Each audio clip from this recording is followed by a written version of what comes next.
Sad reality na kapag ang tao ay pumanaw na, after 1 hour ng libing mo, yung pamilya mo na umiiyak ay magsisiuwian na at magpapakain sa mga bisita.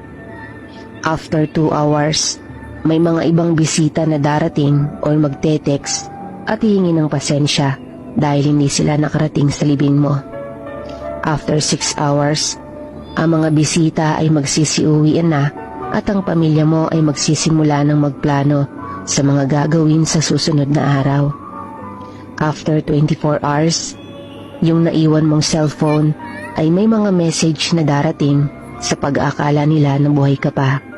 Pero ang hindi nila alam ay nag-uumpisa ng kinakain ng bakterya ang iyong katawan.